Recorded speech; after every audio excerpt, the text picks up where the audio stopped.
everybody. Again, I say it every week. It is great to see you, and I'm so thankful that we can gather online like this, especially today, considering everything that has happened in Minnesota and actually across our whole country, but particularly in Minneapolis this week. We'll talk about this more today. First of all, I've got my computer angled here a little bit so you can see out in the hallway.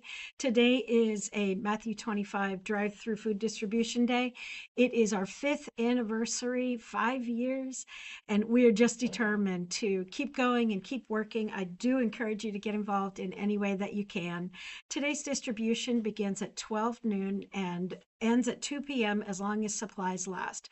And I'll remind you about this later, but I want to encourage you to share the posts that you might see on social media. And if you're not following Matthew 25 on social media, please do so and share the posts because there are people who are afraid to leave their homes today, and are minimizing their time out in public as much as possible.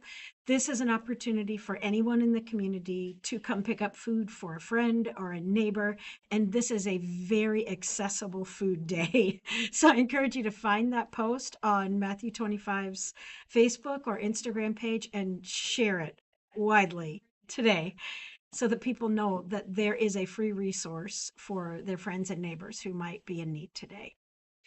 I don't know about you, but I was pretty blown away, actually just completely reeling when I saw what happened on Wednesday. Um, Completely devastating.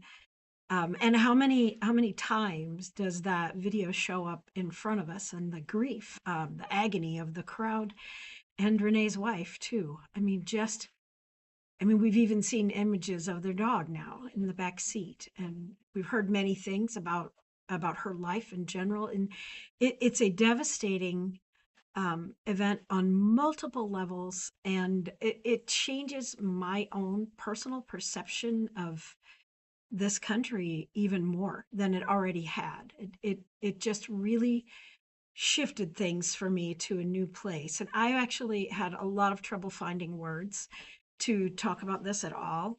I don't know if words are even all that necessary. And I think that's true across the board because people have been struggling to even know how to express how they feel about this. And honestly, showing up in person, the protests, I'm so proud to be a Minnesotan right now because it's extraordinary how quickly people were out the door of their homes and in the streets, proclaiming that there must be justice and this has to change and it needs to be different going forward. And I'm just so proud of Minnesotans.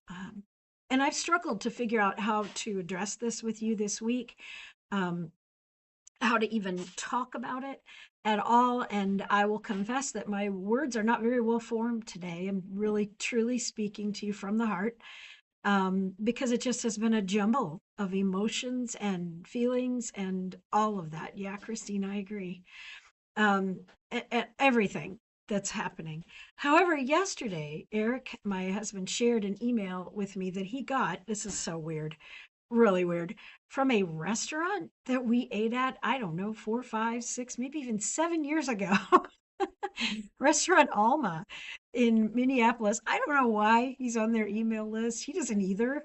I think he just disregards most of it as promotions, but he opened yesterday's email.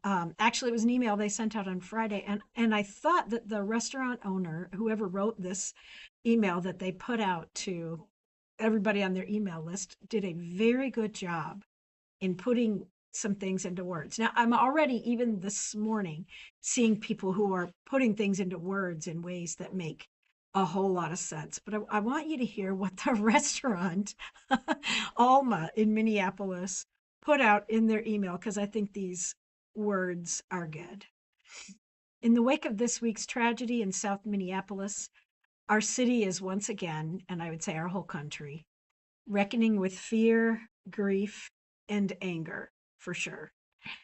They continue and say the loss of life has cast a long shadow, particularly across immigrant communities, where increased ICE enforcement, including harassment, racial profiling, and unlawful detentions, has already been shaping daily life in profound ways. This includes those with permanent residency or active asylum cases who are doing everything right. Guys, it's just okay. Anyway, Restaurant Alma's email continues. Across Minneapolis, routine moments now feel unpredictable. If any of you know what I'm talking about, chime in. And threatening, and everyday decisions carry risk in ways they did not before. When the outcomes of everyday life become uncertain, the impact reaches far beyond any single person. And they continue, fear has begun to replace a sense of freedom in our community, showing up in the most undeserving of moments, moments made vulnerable to an unusual and unnecessary cruelty. Someone focused on getting to work on time, detained while stepping off the bus. Yep, I agree, Christine, they do. Someone caring for children, responsible for their safety, suddenly removed from a job they've held for years. An older couple running errands together, expecting nothing more than an uneventful afternoon, forcibly separated. A parent who does not make it home to meet their kids after school. Unless you think, if you get your news from a different source than I do, you may think that this is being a bit dramatic. I would encourage you to look broader and wider because this is happening. I mean, the same day that Renee was, I will say, murdered, the same day they went to a high school and pulled teachers, working people out of classrooms. It's just no words, really, truly. Listen to what Alma says in their email even more. They say, we do not pretend that a restaurant can solve problems of this scale, but we believe hospitality does not end at the edge of the dining room. When your community and loved ones are under strain, facing circumstances that no one should have to navigate alone, how do you show up?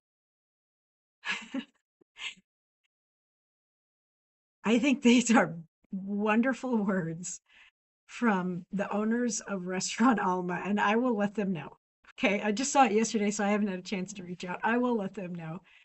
There are many businesses. In fact, Eric and I went out to dinner last night and at a restaurant or by Nixta in Minneapolis, and the doors were locked on the outside with the sign that says for your and everyone's safety.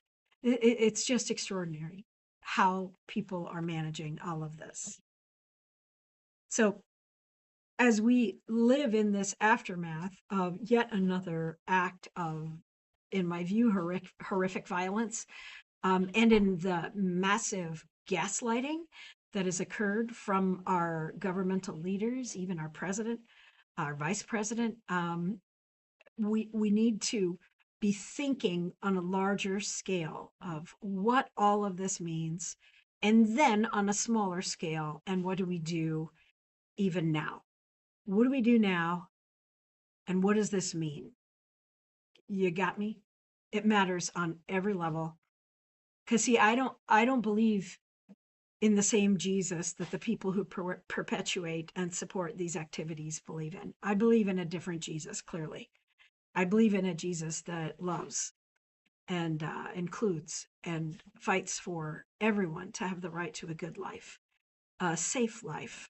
I don't believe in a Jesus who excludes and damages and hurts and separates and causes pain and even murders people. I don't believe in that Jesus. It's a different version out there. I want to talk about this in light of the conversations we've been having regarding the four gospels and how they begin. Remember that Matthew and Luke both begin with birth stories about Jesus, but the Gospel of Mark begins very differently. Mark was the earliest gospel written, likely 70 AD. It could have even been a little bit before that. These were after the letters of Paul. And as we talked about last Sunday, Mark's gospel begins right away with John the Baptist. Here's the beginning of that. The beginning of the good news of Jesus Christ as it is written in the prophet Isaiah.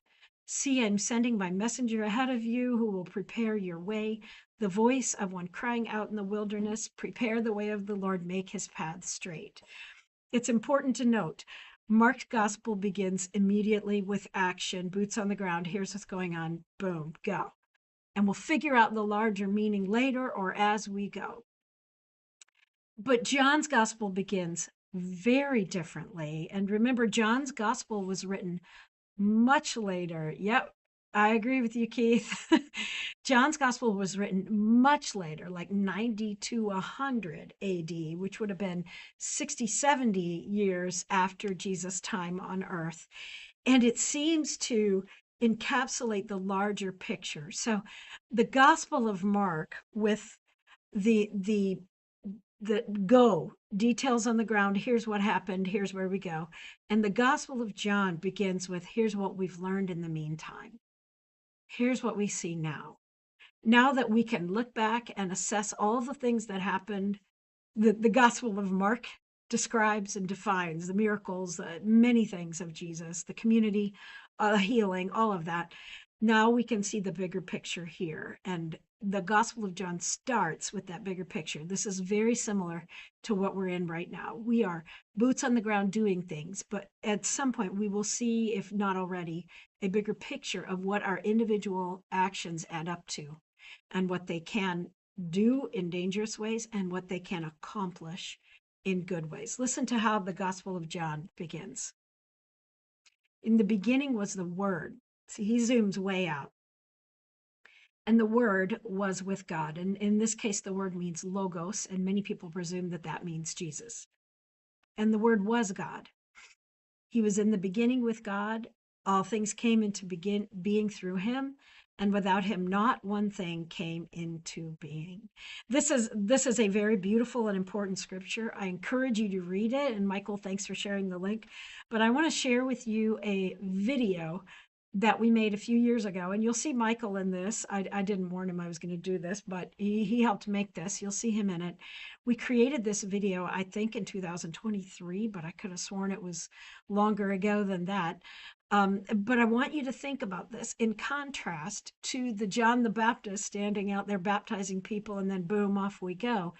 This is the larger context from what they've learned and what they've seen develop. And remember, the Gospel of John was written after the temple in Jerusalem was completely destroyed around 70 AD. And what John is living in is a time where the way of Jesus, the word, is continuing to live and move even without the temple. The movement of the network of God's love is still going and moving. And so because of that, I believe John recognizes the vast important thing of God here. I want you to watch this video.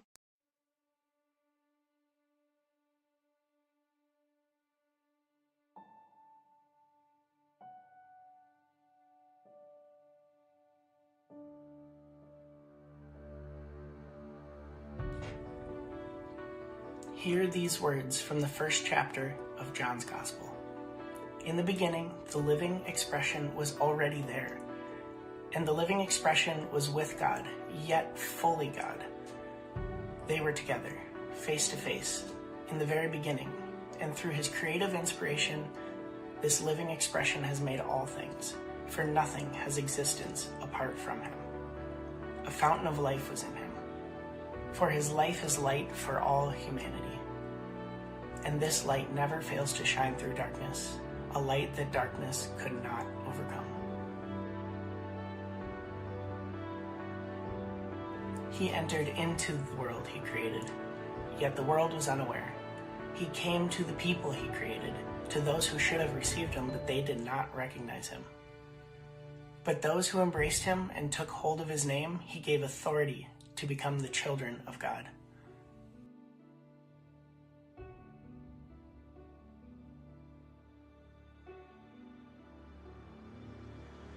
He was not born by the joining of human parents, or from natural means, or by a man's desire, but he was born of God. And so the living expression became a man and lived among us. We gazed upon his glory, the glory of the one and only, who came from the Father, overflowing with tender mercy and truth.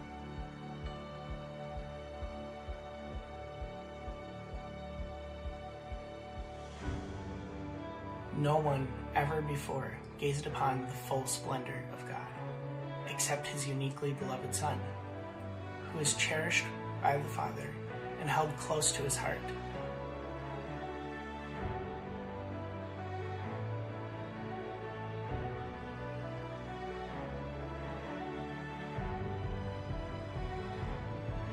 Now that he has come to us, he has unfolded the full explanation of who God truly is.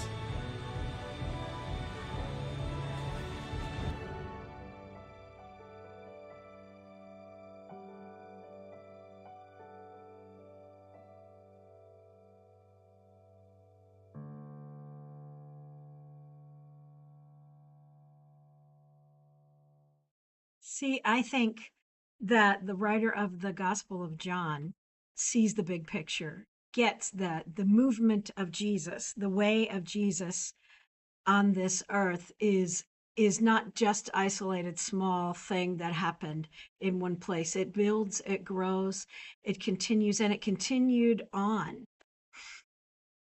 I agree with you, Karen. I do. We will let them do their job peacefully, but they need to be safe with us. We could talk about this more later.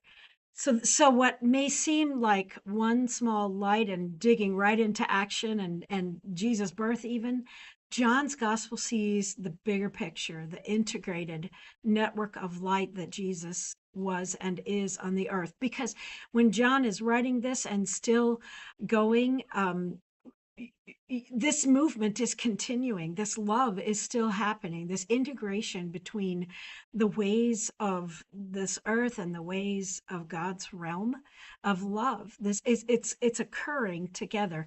I want to tell you too that John's gospel attributes things to Jesus that none of the other gospels do. John writes about this in a way of saying, see, this is who he really was. We should have seen it. We didn't. Not really, not in the fullness of what it was and what it is, what the love of God can do. We may not see the fullness of what it means when we work together in community. So listen, Jesus is attributed with saying several things about himself. These are what's called the famous I am statements. And they're just really, Jesus doesn't do this in other gospels and not in Mark's either. We don't have these quotes in anywhere except for John, which was written later. John 6:35, Jesus says, I am the bread of life. Whoever comes to me will never be hungry, and whoever believes in me will never be thirsty. Beautiful, isn't that? This is love. Love is what makes sure everybody has enough. I am the light of the world. Again, God is love, right? Love is the light of the world. Whoever follows in the ways of love will never walk in darkness, but will have the light of life. These words are attributed to Jesus in John 8:12. And in John 10:9, the words attributed to Jesus, I am the gate. Whoever enters by me will be saved and will come in and go out and find pasture. In other words, love will lead us all to safety and good life. And Jesus in John 10:11, just after that, I am the good shepherd. The good shepherd lays down his life for the sheep, which we're seeing, friends, we are seeing. And Jesus says, I am the resurrection and the life in John 11:25-26. Those who believe in me, even though they die, will live. And everyone who lives and believes in me will never die. This is the love that is ongoing, that never stops, that never leaves. The network of love will always continue forever. Jesus is saying that love will always rise again. It will always continue. And Jesus also says in John 15, I skipped one, I know, I'm going back to it. I am the true vine and my Father is the vine grower. He removes every branch in me that bears no fruit. Every branch that bears fruit, he prunes it to make it bear more fruit. But this is the one that has just been all over me this week. Jesus saying in John 14:6, I am the way and the truth and the life. No one comes to the Father except through me. This has really been hard on me, heavy on me this week, because This scripture right here is interpreted by some to create exclusivity and to begin to build all those barriers and that anger and the hatred that we're seeing. It's just at the core of it in some ways. But I believe what Jesus is saying here is different from that entirely.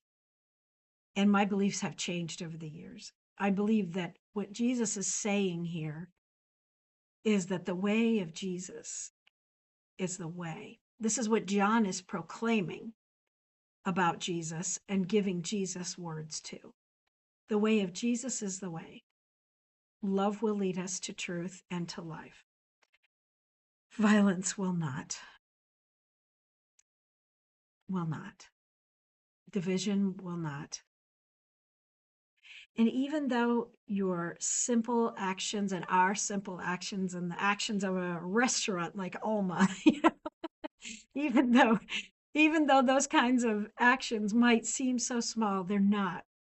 We're all a part of that network that can ultimately bring healing and hope to all people. And we must continue in the way of Jesus. We must continue in the way of love. Next week, I want to dig in on this more because there's a lot I want to say about this, okay? But for this week, let's continue with Restaurant Alma's email. You remember this part I said before? When your community and loved ones are under strain, facing circumstances no one should have to navigate alone.